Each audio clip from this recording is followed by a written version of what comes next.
internet, the only stars that matter are those you see when you dream. My name is Matthew Kroll. And I once saw Glenn Close order a pineapple sandwich. My name is Shahir Dowd. And this is the only podcast about movies, specifically the film.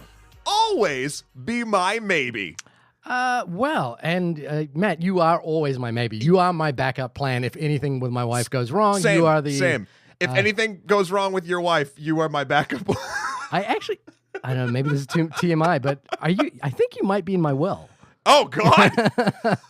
No, you should know that if you are. I mean, that would make sense. I would hope we should speak to our respective attorneys at this point. You have an attorney? Yeah, you don't have an attorney? I mean, yeah. Yeah, I got two attorneys. Well, you need to let me borrow one. I got two attorneys, an accountant, and a microphone. Wow. This is the oldest rap song, much like some of the songs in the movie we're going to be talking about. Yeah, the Beastie Boys' new track would definitely be I've got two accountants and a microphone. Well, actually, probably more like two attorneys and an HMO. Zing, dad jokes, filling up your ears. Dad joking it up with a lot of energy today, but I want to bring it back home to Always Be My Baby. And I was excited. Always Be My Maybe. You messed it up. We both messed it up 9 times No, now. I'm just going to go with Mariah Carey's song for this one. Yeah, it's Always Be My Baby because you are my baby. No, What is happening? What is happening today? I was excited to do this one because it's an Ali Wong joint, and I've been watching a lot of stand-up specials on Netflix. Usually, that's stand-up specials on Netflix are my go-to when I am like, I'm trawling through Netflix to try and find something to watch, and I can't decide between 3 things. I will always go to like a stand-up special because it's easy for me. I can totally watch it. That's how I discovered Ali Wong, her stand-up special Baby Cobra, I think it was. So good. She was fantastic. I think it's that combination of not only being a gifted comedian, writing funny jokes, that kind of thing, but also finding your niche. Like finding like just this special niche that was just unfilled, like pregnant mom on stage, talking about the Asian American experience as well as being pregnant at the same time. I just like that's so specific and so. I was just so excited to see that, and then on top of that, she's just hysterically funny. I love, and it was like something I was just able to share with my family. Right. Of all things, I was like, "Hey, you guys should check this out."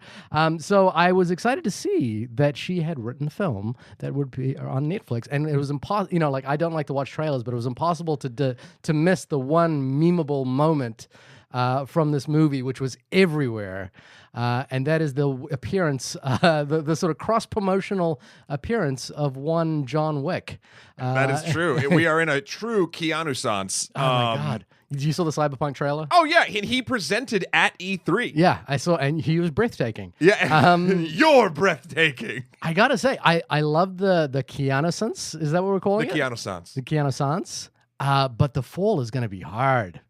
I don't think there's going to be a fall. You don't think there's going to be a fall? Nope. I hope there's not a fall. Knock on wood. But I'm just saying, we're soaring so high on the fumes of Keanu's spiritual goodness right now. Let's just keep it rolling. Let's just keep it rolling. Why Matthew stop? There's one good thing in the world right now. One. No, I think there are other good things. But Matthew McConaughey, his fall wasn't hard. It was just that he had a couple of flops eventually, right? Matthew McConaughey, I don't know. I don't think there was ever like this much like universal across multiple genre loves for Matthew McConaughey. People thought he was funny, all right. But but then remember the whole True Detective thing, and then Dallas Buyers Club, and like there was the McConaissance. Okay, here's what I'm going to say. Yeah. That's based on acting ability. Whoa. This feels like it's going to be a backhanded. It's not a backhanded compliment, but like no one was out there campaigning because Matthew McConaughey was a great dude. This is just like a pure beyond the craft in which Keanu Reeves does. He's just now everywhere, and we've all agreed that he's our favorite. This may be the tipping point. I don't know. Let's get into that in a minute. I wanted to get to some emails and tweets that we've been getting this week. As always, you can email us in at onlymoviepodcast@gmail.com or hit us up on Twitter at onlymoviepod. Yes. As did Baby Dread. Before I get to Baby Dread Dread's tweet, I just want to say Baby Dread has sent us an email that we cannot open. Really? Yeah, it's almost like a Mission Impossible lockbox kind of scenario. It is spoilers for the movie Brightburn, which we have not. I haven't seen it yet. Have you seen it? No, I did see that in the email box, and I avoided it like the plague. Sorry, Baby Dread. Yeah, but we will hopefully. You know what? I feel like we missed the boat on Brightburn. I feel like it's come and gone pretty quickly. This is the season of movies that are coming and going pretty quickly. We both wanted to do Booksmart. It's getting a little harder to see. Yeah, you were saying what, midnight showings in New York? It's Booksmart has kind of got an interesting story about its release right now, and the not controversy around it, but the conversation point about it. And right now, the only screenings of Booksmart are midnight. Every night at 11:35, Booksmart is playing at our local theater, which is just a difficult time for me to get. Yeah, it's a difficult time for me to get to. I mean, I could do it. Yeah, I mean, not this week. We're both screwed this week, but. Anyway, Baby Dread wanted to email us in about or tweet us about John Wick 3, and he I think it's a he, says, I think I agree with Shahir for the most part on this one. I actually nodded off at some points during the movie. If you recall, on our John Wick episode, I was not so favorable on the film. I think that the phrase that I used repeatedly was I felt that the violence had a deadening effect. No pun intended. No. But in this case, maybe a sleepening effect. Well, Baby Dread, I apologize. Maybe you were just really sleepy. I mean, being a Dread baby has to literally be exhausting. Mm-hmm. So maybe that might does Dread be have babies? I don't know the personal instances of said person, but I'm just trying to figure it out. But and when he is a dad, does he say, "I am the dad"? There's like the law. Is that a Judge Dredd joke? Is that a yes? I'm nodding in that sort of in that way that where I realize this joke has gone on too long. I tried to save it, but thank you, Baby Dread, for writing in, even though you disagreed with me. But that's cool. I don't think you disagreed with me. I think we just had different points. Like, I wouldn't say we disagreed with each other. We just genuinely had different opinions. I was just saying that I disagreed with the point that Baby Dread was saying that he agreed with for the most part, which is about being a little bit bored or deadening or nodding off per se. Okay. Although I can't disagree if Baby Dread nodded off. No. But bring it home. I'm sorry if they did nod off. Okay. Because I was engaged literally 24/8. That's right. I added an extra day. You watched it for a whole day? How engaged I was. Okay. Thank you for your sleep apologia. Next up is from Joey. I feel like you should read this one. Joey! Because otherwise it's just going to be me. Here we go. I'm a long-time listener, but first-time writer. Joey, thank you so much. Yeah. Oh, I love it. You always remember your first. Yeah, I love LTLs. And FTWs. I'm just going to keep reading what Joey has to say. I'll start off by saying swiftly and unequivocally, I agree with Shahir on John Wick 3. I thought the action was also deadening. Joey, we had such a moment of a rise of I could feel our friendship. And now we're just back to basically coworkers. On another note, I'd like to talk about where this falls on a textual level for me. John Wick 1 and 2 were both metaphorically similar to Greek mythology and tragedy. Very true, and I actually didn't realize that until this very moment, because that is actually, I could 100% see that. To crib a little from Mikey Newman, shout out Mikey Newman! The first movie was about the boogeyman storming Mount Olympus to kill a god and his son for their transgressions. And the second movie is John Wick's version of the Odyssey. He travels overseas to a faraway land to end a war and struggles to make his way home. And he descends into the underworld where he meets the Bowery King, or Hades, and ends the movie earning the scorn of Zeus and kicked out of Mount Olympus. That all makes sense to me. The third movie seems to lose all the metaphors, and this one, the ones that are still there seem to be confused. To me, the third movie seems to have transitioned from an epic action movie to a normal modern action movie. I disagree there. I can go into it in a bit when we finish. To me, it seems like if they were to stick with the metaphor, Winston would be the one John is running from this movie, as he has been Zeus this whole time. Instead of Halle Berry's character just being another manager that has no connection to anyone else from the previous movies except John.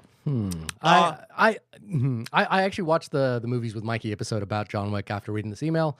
I think I'm not hard sold on the idea that it's an absolute Greek mythology. I think that you can read it that way. I'm not sure that I'm not entirely convinced that the movie kind of does that, which means for me, I don't. The loss of metaphor by the third film isn't too big a deal because I think it's kind of just loose anyway. I think it's a happy cultural accident. Like I think these myths have pervaded themselves so deeply into our narrative subconscious that most of our stories kind of are those stories. Yeah. And when you make it a big battle type thing, it's also very easy to maneuver your thoughts into that. And now I'm going to want to watch John Wick 1 again and sort of track that a little bit more. Well, yeah, I mean, Joey, thank you so much for writing in, even though now we just have to be acquaintances. No, we can be friends. We can be online friends, Joey. But secondly, I do agree that with the increasingness of the chaos of the John Wick universe, it has lost what all stories kind of lose once you get the mystique is lifted when you start explaining things. And if you start explaining too many things too quickly, some of the magic can go away. And while I don't think the magic is ever lost in the action scenes, like we just discussed, I do think some of the mystique is now, has risen away. The fog has lifted, and we can kind of see what it is, which for me is just sort of a badass fight scene collection with John Wick, Halle Berry, and two awesome dogs. Dogs. Dogs. Who let them out? The big bad dudes. You can go back and listen to our John Wick 3 episode where you'll hear me not quite agree on that, but I don't want to cover that on this episode. Jacob also emailed us in. Jacob also wrote us a nice review on iTunes. We'll read that out next week, probably. Thanks, Jacob. But I heard... Oh, and also, just by the way, I just want to say this. Jacob has his own podcast called Movie Emotions. Yes. MOVI Emotion. It's very good. I listened to a couple of episodes. He's got really, really short chunks, short films and short discussions of films, plus a couple of longer episodes. I think his longest episode is on Avengers Endgame, just like everybody else. What? But they're really, I love them because they're solo, for the most part, solo episodes, not conversation. So it's just one person kind of writing their thoughts out really well and succinctly into a single episode. And I think that's great. Also, I mean, do I smell multiverse crossover? Ooh, I don't know. Hit us up, Jacob. But Jacob did hit us up on the film See You Yesterday, which we reviewed last week. I went in blind, and then I stopped at the 28-minute mark. Then I listened to a non-spoiler section of your podcast once I came out and was convinced to jump back in to finish the film. After doing so, I was not impressed. That was a roller coaster ride. It was a roller coaster. I stopped watching because I lost trust in the film. And I lost trust for a couple of reasons. But the first was because the way the plot seemed to be driven. The characters kept having to say things that were fairly bland to handhold the audience to the logic of leading to the next scene. I don't think these moments were necessary, and it made me feel like the filmmakers didn't trust what they had set up. Now, if this type of camp and hand-holding is what you think you have to do if you're making a movie and you want to appeal to a wide audience age group and tackle some serious subject matter at the same time, I would put forth Spider-Man Into the Spider-Verse as a counterexample. Maybe it would mean to take on such a juggernaut, but hey, that's what I got. And I definitely agree on the films with that films with this subject matter, police violence, black lives, are important to make, and it is very cool to see one made with the inventive metaphorical conceit of time travel. For me, though, that feeling of disingenuous camp and not trusting their own plot bled into the muddle and just muddled up that potential coolness. There's a little bit more to this email that I'll read in a second. I just want to jump back to you, Matt, if you had any response to that, any thoughts on that. I mean, we kind of covered most of it in the episode. Go back and check out our See You Yesterday review last week. But I will say we trim these emails from time to time. There's one thing that we cut out of here. It was one of the techno-babble parts that Jacob had mentioned was inconsistent, because there was a part, it was just like a throwaway line, where the girl is fixing the grandmother's computer, and she's listing all the things she did to it. Yeah. And one of them was replace your optical drive with an SSD. And Jacob called that out as not the right technobabble. And I disagree, Jacob. In 2019, you better get rid of your optical drives and throw in SSDs. Otherwise, you're not using CDs or DVDs. You just need more storage space. So she did her grandmother a favor. You just got super nerdy there, but that's cool. Love you, Jacob. Jacob also mentioned, because we had a conversation in CU yesterday about open endings. And for Jacob, an open ending that works was First Reformed. An open ending that doesn't work was Burning. But an open ending that didn't work but worked after I listened to your podcast was Burning. So thank you very much for that, Jacob. I have seen First Reformed, the Paul Schrader film. I really adored it. I think it's a great example of an open-ended film. Man, I wish we could talk about that movie. That film has got so much to talk about, not least of which a great performance from Ethan Hawke. But moving on to Always Be My Maybe. I thought that they actually got the Mariah song and changed the word, but they don't. Your brain just tricks you when you hear the song and see the title. Oh, okay. It never says always be my maybe in the verses. It's always baby. But like in my head, I was why would they change it? Because it's that'd be it would be the title of the song. You know, like in John Wick, they should have a song saying John Wick. Well, if you're gonna name your song after, if you're gonna name your movie after a song, yeah. You know what's funny is I just watched the film. Oh boy, Oklahoma. No, not Oklahoma. Oh, geez. Now I've gone blank on the name. It's and it had such a thing about Bob Dylan. It must have really stuck with you. Oh, it must have been a Life Itself. There Life we Itself. go. I just watched Life Itself, which I thought was actually, which was really critically panned last year. It just had such a huge backlash on Twitter, on Rotten Tomatoes as like one of the worst movies ever. I watched it. I enjoyed it. I think there's problems with it, definitely, but one of the biggest problems of it was they have this long conversation about Bob Dylan's music, and then at the finale where it was like, oh, this is where we're going to hear Bob Dylan's music kind of played through, they don't have it, and I was like, oh, this seems strange. Like the discussion of a particular Bob Dylan song is like the thread that connects the entire film, which runs through generations and through different countries, and then to not have it at the end, and to not have it, and to just only have like the most blandest music library music song to kind of tie all these characters together was just like, ooh. Worst open ending ever. Yeah. I never got confused by the title of Always Be My Maybe, by the way. I was never confused by it. I just thought that maybe they would shift it, or I've been saying it wrong because you say it in casual conversation. We're so used to the Mariah Carey track that it. Have you ever heard, can we think of an example? Write us in at onlymoviepodcast@gmail.com where they've taken an existing song and changed it for the movie. Oh no, never. My brain did it for them. So you're welcome, production company. Again, yes, was very excited to see this, but not the other reason for wanting to do this, other than being excited by Ali Wong and the accessibility factor of not playing at midnight at the movie theaters, was the fact that I went back and like looked at our 219 episodes or 220. You listened to all of them? I listened to every single one in one night. No, I just went back and looked at the titles, and we have done very few romantic comedies.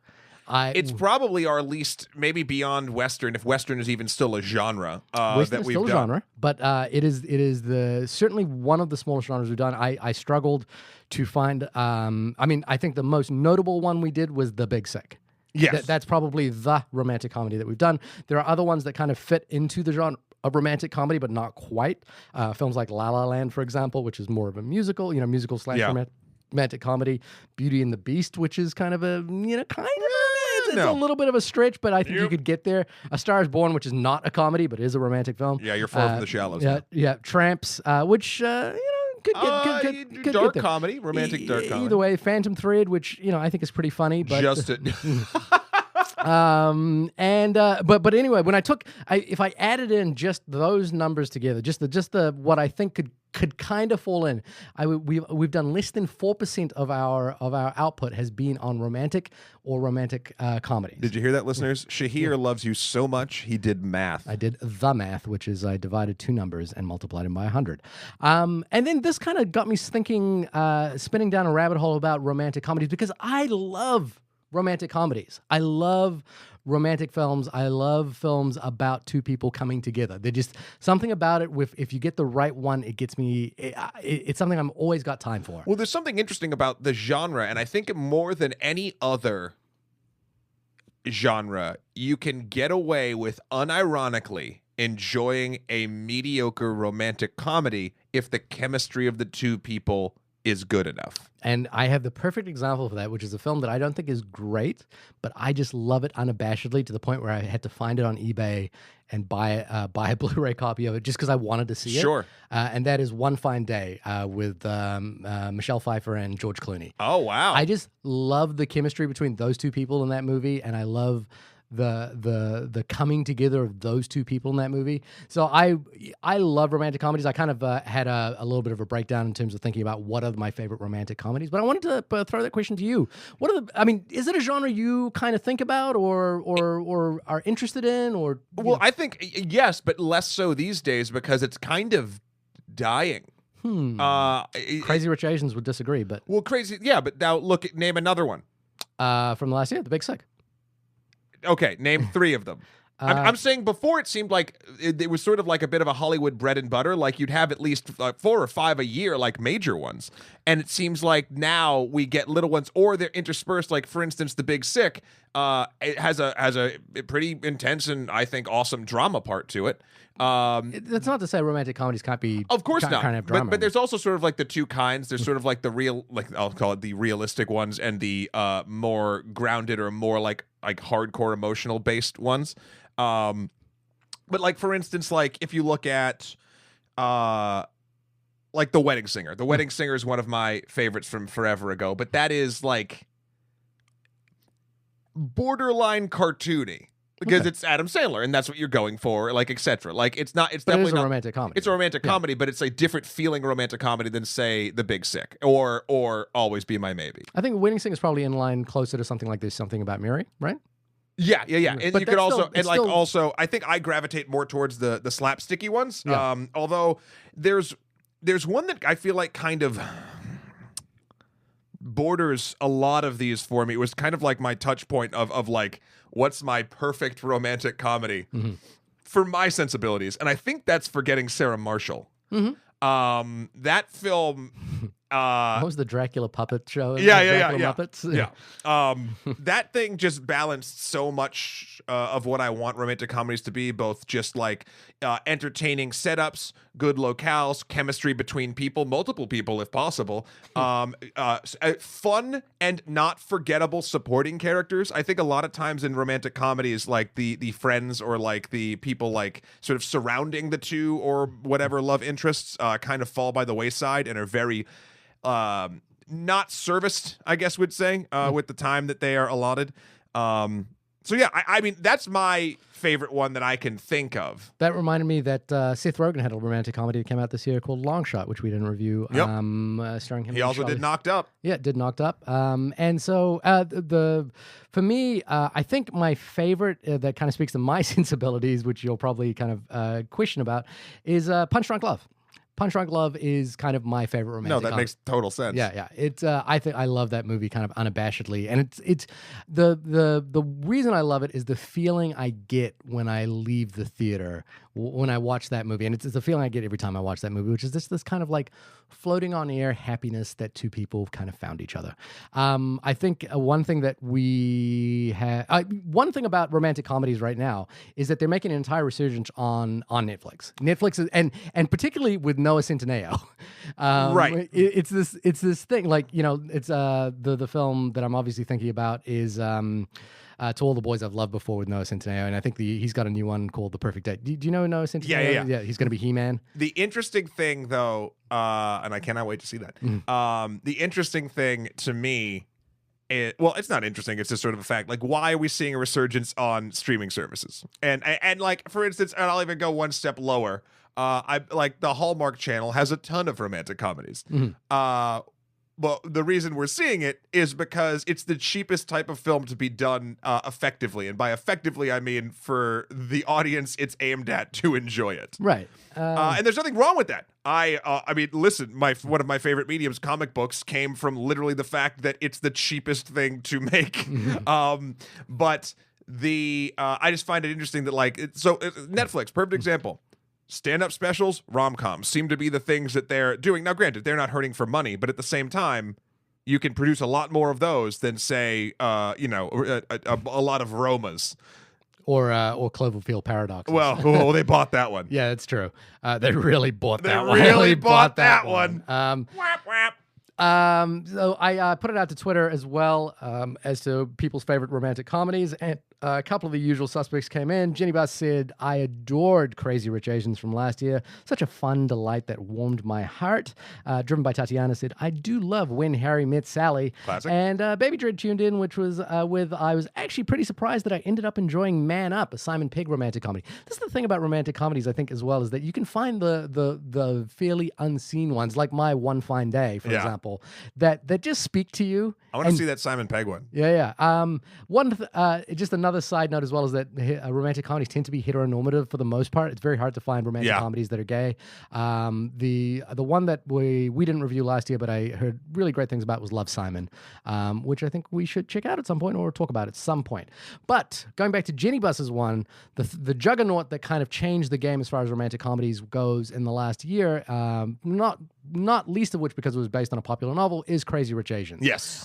And the argument that I believe Zhen Jiang made for Newsweek is that Always Be My Maybe walks through the door that Crazy Rich Asians opened. Crazy Rich Asians made a ton of money last year. I think it was one of the highest grossing films of last year. Have you seen it? I have seen it. I have as well. We didn't get a chance to review it because it kind of flew us by as things were going on. Yep. But I enjoy the hell out of that movie. It's super fun. It has all of the highs and lows, and I will say that both in emotional and sort of in like silliness that rom-coms are supposed to have. It knows it falls into the category for me of knowing exactly what it is and performing at what that is at sort of one of the highest levels. Yeah, it's very well made. Yeah, very, very well made. Made by John Chu. I think it has probably one of the most magical moments I think I'd seen in a movie. Oh, the wedding scene. The wedding, yeah, and it's the early wedding scene. Yeah, right? With the, no, it's not that, or it's like mid-level. It's mid. but not the final, not the final wedding scene, but the mid-level wedding scene, which isn't even about our two central characters. No, but it has this beautiful wedding where you're like, oh, that's what a wedding could feel like. Yeah. And it was really, really lovely. Yeah. I don't absolutely love that film. I think it didn't quite work for me for a couple of reasons. Wait, what? But, it really didn't. Are you dead inside? I have specific reasons about that. I think there's one. I don't want to spoil Crazy Rich Asians. There's one part of that movie that really works for me. That I think is great. I think for the most part, stuff around the central couple didn't work for me. Bodie, yo. Maybe we should go back and do a Crazy Rich Asians episode. Well, there'll be a sequel coming up eventually, so we could double feature. But Matt, can you tell us what the plot of Always Be My Mubby is about? Wow. Thanks, Bubby. Yeah, I can. Now, listen, I want you to brace yourselves because IMDb went above and beyond in their description of this film. It gets real deep and kind of into the weeds, so I really just want you, if you need to get a beverage, now would be the time. Just sit back, relax. Here we go. A pair of childhood friends end up falling for each other when they grow up. True. True. Not wrong. Yep, 2 chains on that one. True. Wow. Yeah, that's what happens in the movie. Yeah, what do we got? I mean, look, so we've established that we have. Well, I have a particular affection for romantic comedies. I like them. You didn't like Crazy Rich Asians, you monster. Yeah, I didn't. Yeah, you're right. And we haven't talked a lot about them on this podcast. But I'm very curious what your thoughts are on this movie because it's got 90% on Rotten Tomatoes. So here's the deal. It's reviewing very, very well. I was poisoned by a friend of ours. Oh, Esther Park, who was on our what's it called? What was it? Triple X. Yeah. And the Handmaid's Tale. No, not Handmaid's Tale. The Handmaid. The Handmaid. Yeah. Had tweeted out about this movie saying that they were very disappointed in it. And I was like, or like that they wanted to like it real bad, and then they did. I forget what the exact tweet is. Yeah. And I was like, okay. And then you said you wanted to do it, and I kind of had like a bad taste in my mouth about it, and I was like, all right, fine. I mean, just because someone says a movie's bad doesn't mean we shouldn't do it. It was a compelling tweet. I know. I'm not saying we shouldn't do it. Yeah. We're doing it right now. Yeah. And then I watched it, and it checked all the boxes it needed to for me. Okay. That's not a rave review, mind you, but like I didn't hate my time watching it. I laughed a bunch.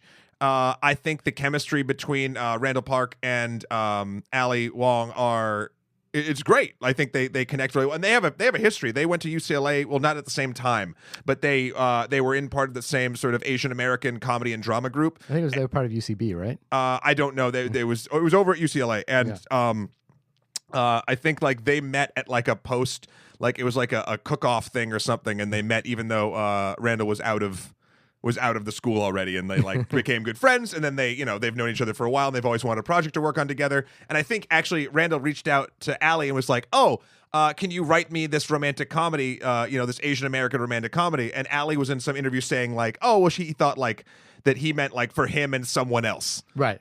Because that's what happens, and she's a writer, and whatever. And then that was not the case. They wanted to do it together, and like they made this movie. And it's just nice because like I like the story of two friends getting to make a fun movie for Netflix. Yeah. So I really enjoyed that. The film itself, I think, is good. And by that I mean I'm snickering because I feel like there's a big butt. there's a huge butt. I got a huge butt I'm sitting on. Yeah. Like I like the characters and I like the situations and I liked some of the jokes. However, the execution of how the film is made was a blaring, Zoe even agrees, I don't know if you can hear Zoe in the background, was just sort of, it was constantly pulling me out of whatever magic it was trying to weave. Like Crazy Rich Asians, going back and forth, obviously had a way bigger production budget, but like I never felt like the movie making itself was throwing me off. It was only enhancing the experience. This shots and cuts and some structure elements felt incredibly just benign to me. And that's what kept getting me back, and it would take like a funny one-liner or a recurrence of a character or something to like get me even remotely back into it.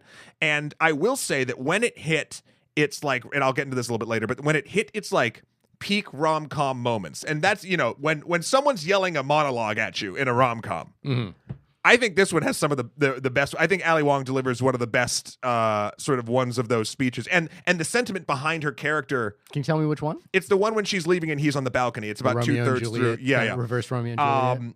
But like, yeah, it just felt. It felt updated and it felt real in those particular moments. However, the structure, the house that is built and the foundation for all of these things really was shaky and made me duck out emotionally from time to time.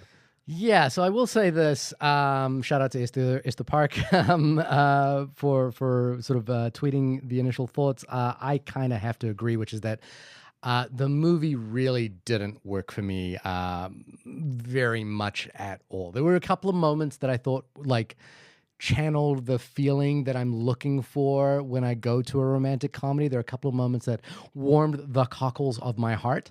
But for the most part, the two key factors that you're looking for, which is romance and comedy, were not as evident as I kind of would have hoped. I felt.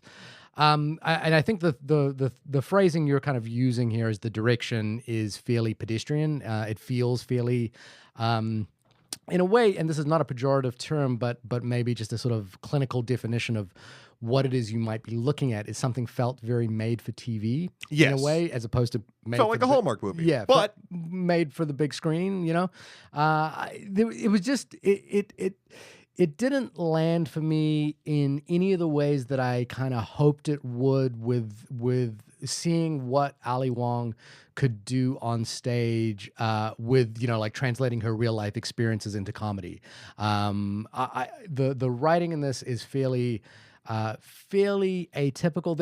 There are moments of quite beautiful sentiment and the sort of just by the notion of an Asian American led romantic comedy with two Asian American leads, I think is profoundly wonderful. And as that Newsweek article kind of mentioned, the fact that it kind of walks through the door that Crazy Rich Asians opened is great.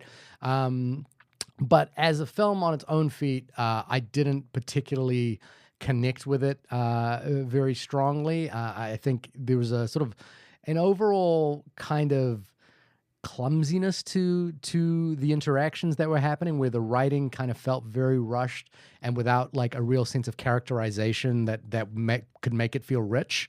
And Crazy rich. Yeah, crazy rich. I see what you did there.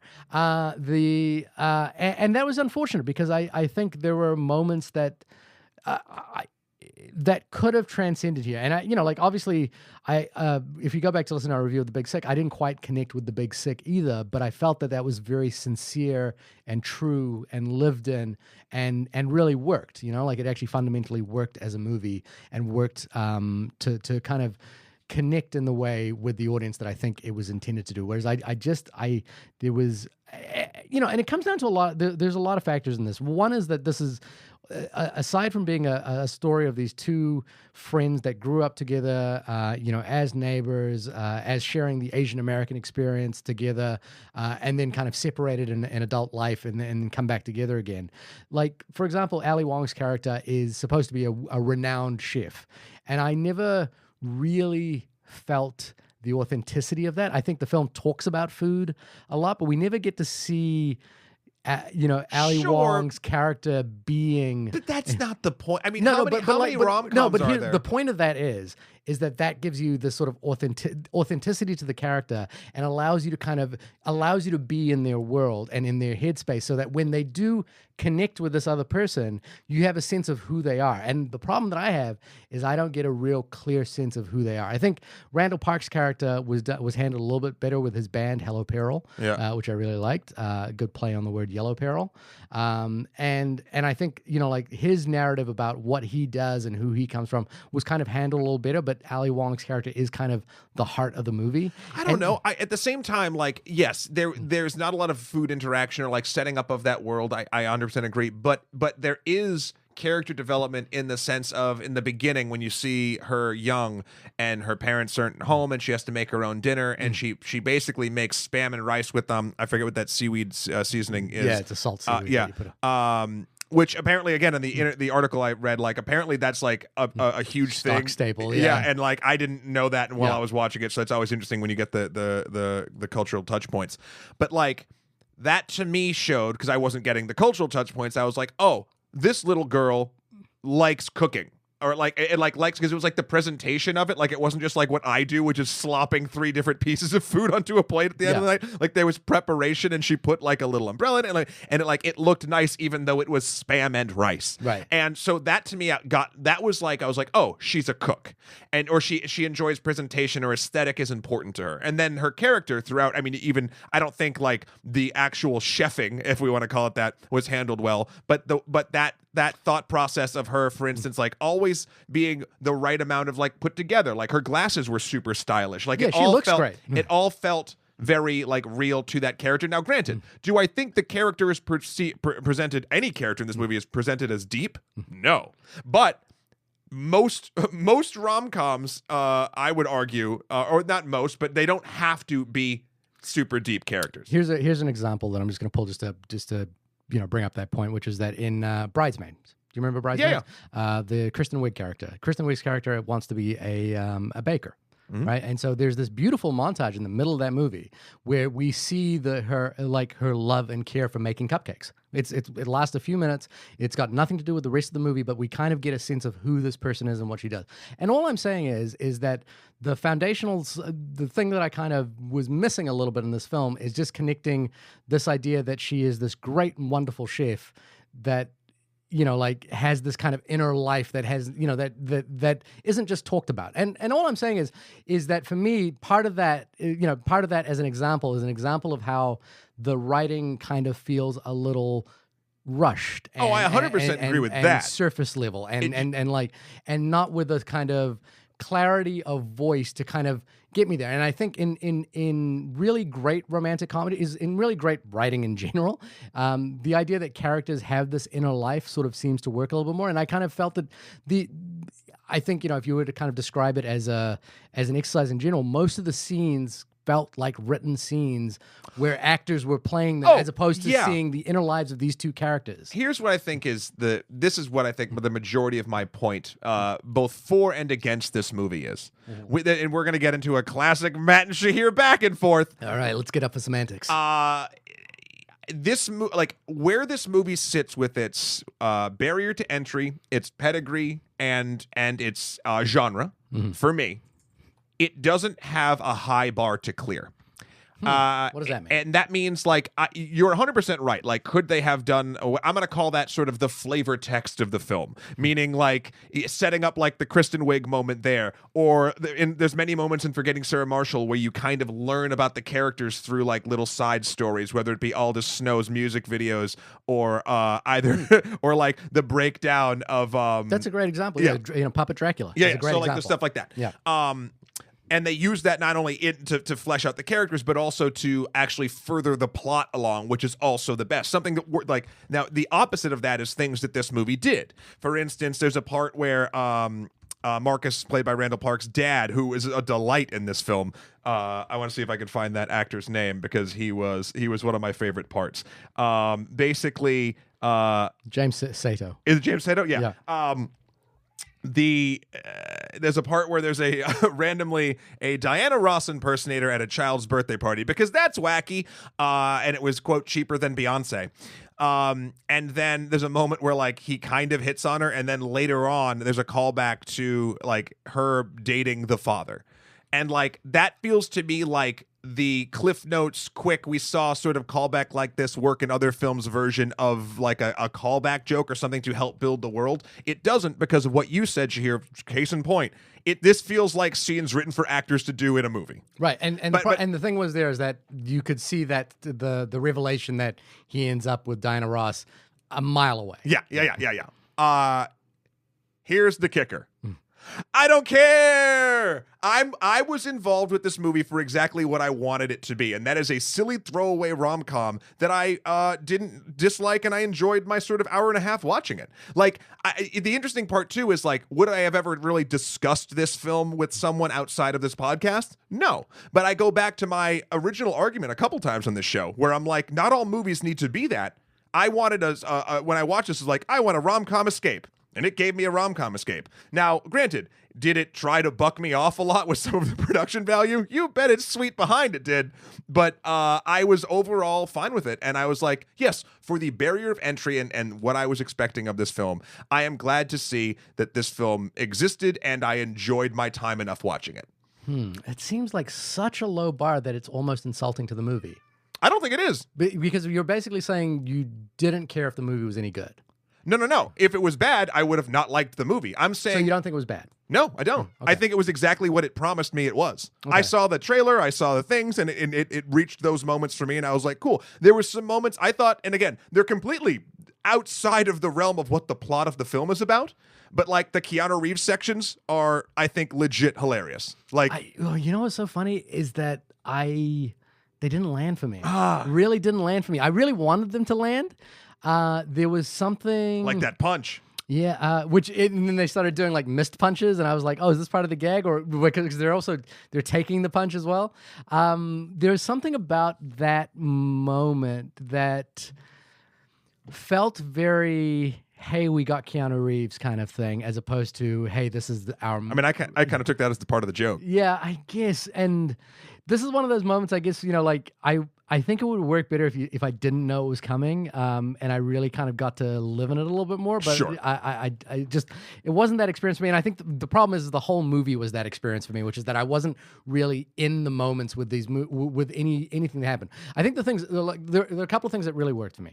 One is the reveal of the restaurant at the end. This is a spoiler, obviously. We're getting into spoilers. Oh, we're getting into spoilers. Yeah. The reveal of the restaurant at the end, I thought was very touching. Very beautiful. The reveal that she was going to name the restaurant and make the dishes that his mother made, I thought it was very beautiful, very lovely, touching, good moment. And then the other moment was Hello Peril. I thought Hello Peril is one of those great examples of... It was very fun. Of fun, and also, like, it's that thing where like everyone in the film loves the artistry of someone else, and there's this thing where you're kind of like, oh, am I gonna see it? Am I gonna love it like everyone else in the film does? And I kind of did. Like I enjoyed his performances. And I was like, I think this is a cool band. Sure. You know what I mean? I think that we talk a lot about on the show too, of sort of like, I'd rather see something exist and sort of try than not exist. Does that make? We've talked about that, like in films that like are trying. I mean, granted, we're talking about sort of like more in those contexts, like cinematic, like attempts at doing something like no one has done before, right? In this case, like, to go back to the, apparently, and I'm saying this because apparently Hollywood still needs to be fucking told this, but like Crazy Rich Asians proved that an all Asian cast can make you a shit ton of money, right? Outside of or in America, right? That door, as you've sort of said, being blown open. I want to see more representation in all of the types of movies I watch, whether it be superhero epics or intense dramas or baseline romantic comedies. And like that's what I like. I like that. And this had enough charisma of the two leads, and B, callbacks to sort of important things that I both got and some of them I apparently didn't get, but that's just a cultural difference. Okay. Yeah. Like for instance, again, I think that the stuff, I was going to bring it up, but you did too, the end restaurant. I think the end restaurant's a great example. Now, back to even one of your original points, would I have liked to see a little more character development and setup in that world? Do I think that I would have had a stronger attachment with the film in that moment, might have landed slightly better had more and more of those things been present? Yes. But at the same time... I think what you're saying is if they'd been well developed. Right? If they'd been developed a little more, it would have been a film that stuck with me more like a Forgetting Sarah Marshall. Okay. But at the same time, I don't know. I guess I got exactly what I wanted from a Netflix romantic comedy. Like I know that might sound divisive. It does. But it's not, because I got what I wanted from it. Right. It never lied to me. This film never lied to me. And I always appreciate that, because films lie to us. Your heart has been broken one too many times. I've been hurt before. Yeah. I guess my only point there is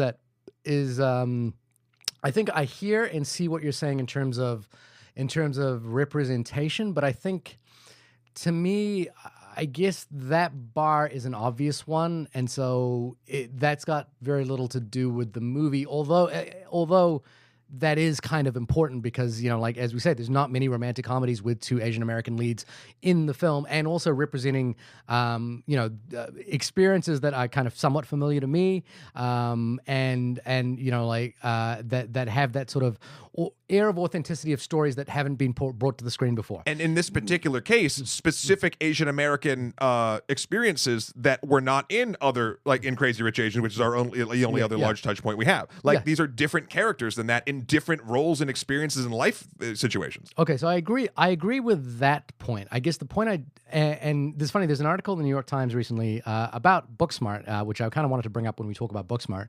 But that would make sense. That would make sense. But the article was kind of pointing to this idea that like, are female directed films allowed to fail? Do we put too much emphasis on needing them to succeed in order to break a barrier? Interesting. As opposed to just like having there be a swath of mediocre films like they are like male driven. There's a lot of mediocre male film. And I think that's an interesting point. And I think this to me falls more into that category of being somewhat average and not being something for me to be particularly excited about. And that in itself is the baseline is fine, but the problem beyond that is, I think, on the sort of level of, does it even successfully work as a romantic comedy? Do I care when these two people come together by the very end? Do I feel the sort of warmth and kind of joy at that, or even any sort of surprise at that? Like in One Fine Day, there's no surprise when those two characters come there's together. never a surprise. But it warms my heart when it happens. And this warmed my heart when it happened. Really? Yeah, with the restaurant and like them. But the restaurant to me hasn't got much to do with those two people coming together. It's just What? it's a nice gesture from her. You cold-hearted bastard. But I like to me the moment that's supposed to do that is when he turns up at the opening and like that was a great speech. That was a great rom-com speech, and that I warmed the thought cockles of my thought heart. That was rough. And it was character appropriate. I was rough. Well, his character was rough. Like, No. that was the point. The speech was rough for me, and I was like, I just wasn't there. I wasn't there when those two characters. They each get one good rom-com speech. They're very charismatic actors. They're I like them together. I kind of there's a thing in I think maybe in Seth Rogen movies in Knocked Up, and I haven't seen Long Shot, but probably in the 40-Year-Old Virgin as well, which he was in, but it's more of a Judd Apatow joint. Is that with actors that are of this kind of level of comedic sensibilities, there's a sort of space for them to kind of breathe, like Jason Segel in Forgetting Sarah Marshall. Kind of there's moments in that film where you're just kind of letting that character really let loose and breathe. Yeah. Even Bridesmaid, Melissa McCarthy's character, Kirsten Wiig. I didn't feel. I wondered if that was a way to kind of endear, like just seeing these two characters together, kind of having big moments where they were like trying to one up each other comedically. I didn't really feel that they were kind of getting there, and it just there was a sense of being rushed and not quite. And I think it has to do with the execution of it as well. Well, I think it's like it just doesn't have that sort of space for us to kind of really invest in it. I think there's for me, like the cooking thing is an example of that sort of sense of being rushed and not having the sort of the synergy that you kind of want to have this romantic comedy coming together. Like in The Big Sick, it was Raymond, I forgot the actor's name. Everybody loves Raymond.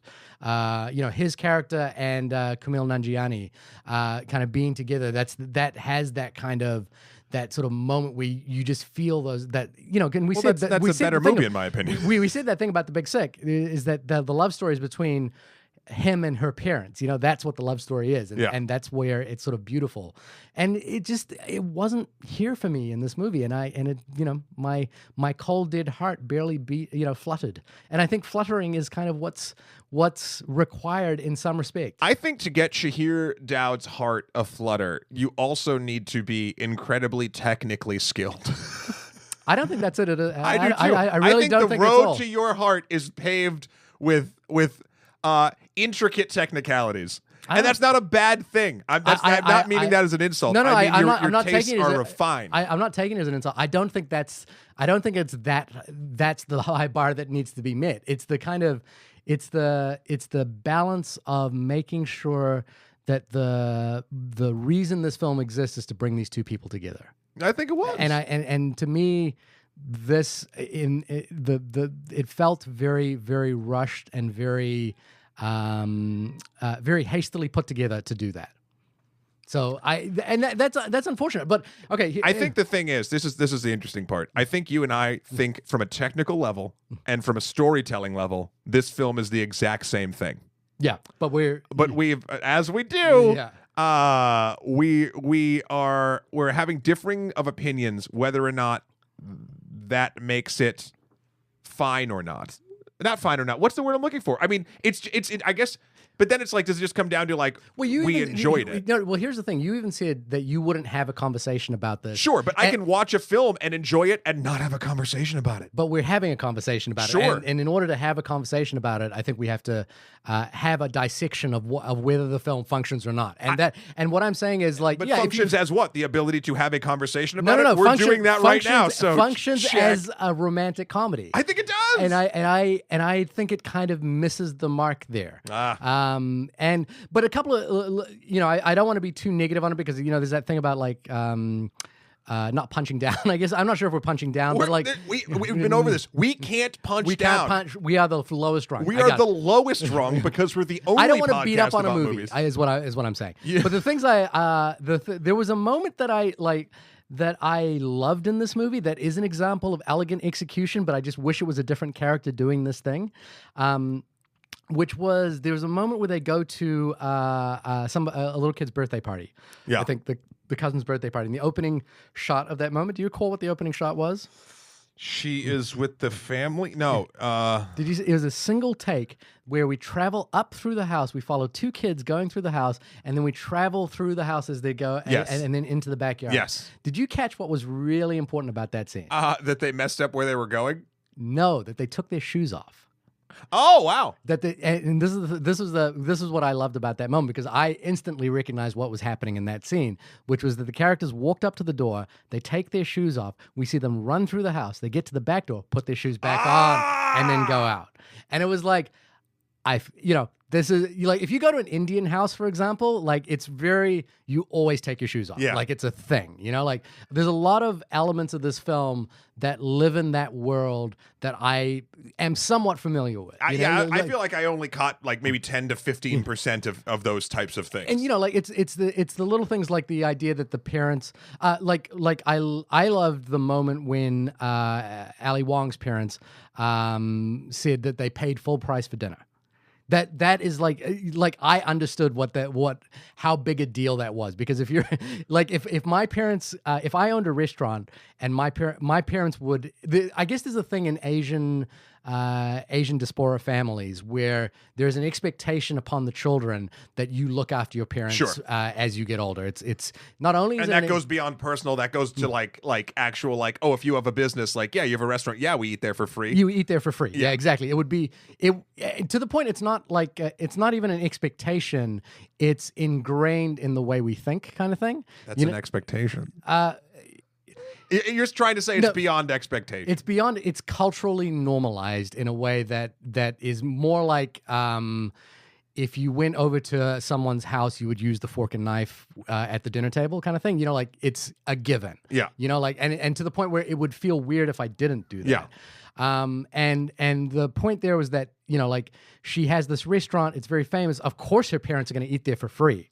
And they come and they say, no, here's a receipt. We paid full price. And I was like, I get it. I love that. I liked though, and that even like Randall's father, again, like they were just, or his name character's Marcus. Yeah.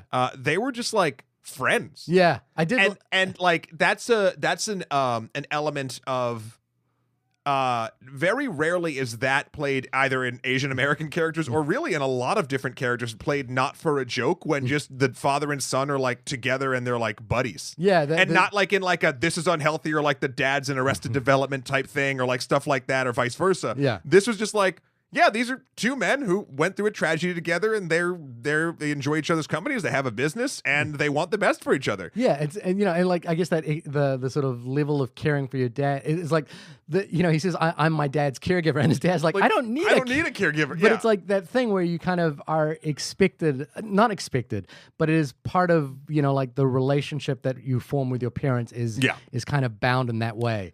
And I think that was lovely. Like I just love the line. Woo, there's a lot of dead skin on your face right now. Yeah. Yeah, they went and got massages together. Yeah. Oh, man. Yeah. See, this is the weird part. Yeah. And this will probably be me wrapping up. Yeah. The more I talk about this movie, the more I like it. Right. And, but I don't think the film itself does a lot in its own argument for people to talk about it after seeing it. Now, again, I just want to say I had a good time. I got what I expected from it. I would watch more films from everyone involved in this thing, hoping that maybe they, from a technical aspect, learn a thing or two and then go back and make something even better. Yeah. I would say it is worth your Netflix time if you are looking for a rom-com. I would equate it to kind of thinking about it like in the way that we got from Jordan Peele and we got from Keanu to Get Out, and like, you know what I mean? Like this is the first stab, and is it okay to kind of like that article from the New York Times? Is it okay to kind of fail? And failure is too harsh a word. Yeah, I don't think this fails at all. But like it's just there's not a. To me, there was not a lot of there, and like if this can be the stepping stone that gets us to somewhere that is there, I'm down for that. Fair for there. Yeah. It set a bar for me, and it hit that particular bar. You definitely did high jump at the lowest skill level, didn't you, in high school? If it got me the grade I needed, fuck yeah. This has been the only podcast about the film always be my maybe. Do-do-do. I've never heard anyone do that. Do-do-do-do-do-do. Shahir, when you are not just punching down left and right at every film we discuss on this podcast, just destroying its teeth, sending it to dentist work for the eons to come, making dentistry bills so intensely large that it just destroys all fathoms of human numerical concept, where can folks find you? I think what you established in the podcast is I'm actually punching myself because we are the lowest rung. The lowest rung being my website, www.shahirdaud.com. That's SHAHIRDAUD.com. Matt, when you are not giving me one of the most passionate endings to a romantic podcast that I have ever heard, where can people find you? Maybe you can find me at MATTHEWKROL.com for my life and works. Also, Skeletor, the number 4, PREZ on Instagram and PSN, and Emperor MSK on Twitter. Also, please go check out the wonderful works we are doing over at Extra Credits on YouTube. We are releasing we're releasing a Japanese myth this week, Akuna Nushi, the Akuna Nushi tale. And we are dropping some other stuff. Ooh, next week we're doing save scumming. Do you know what save scumming is, Shahir? I think you've described it to me. And don't worry about it. You'll love it. I'm sure I will. And then what are we doing next week? Do we know what we're doing next week?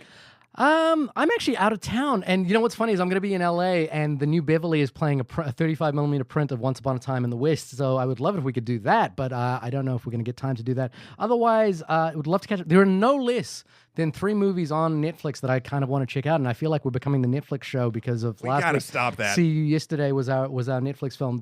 I would love to do the Perfection. I think it was The Perfect. I can't remember the title of the movie. And I Am Mother are the 2 movies that I really would like to check out. If we do 3 Netflix films in a row, do we instantly get a deal with Netflix? Yeah. I think after my comments on this episode, probably not. I was hoping it was kind of a Beetlejuice situation. But you know, if you say Netflix backwards, Exelnet, Exelflit, Exelkniff, we'll work on that, and we'll let you know. We'll tweet maybe what we're doing this week. And until then, thank you for listening. Email us in onlymoviepodcast@gmail.com or onlymoviepod on Twitter. Let us know what you thought of Always Be My Maybe. Maybe we are your maybes. Maybe we are. Maybe we are. We Maybe probably we are. I'm winking. I'm winking really hard. Can you hear it? Wait, I'm going to put my eye next to the microphone. Is that your romantic gesture? I need my grand romantic gesture. I'm doing it. It's really small.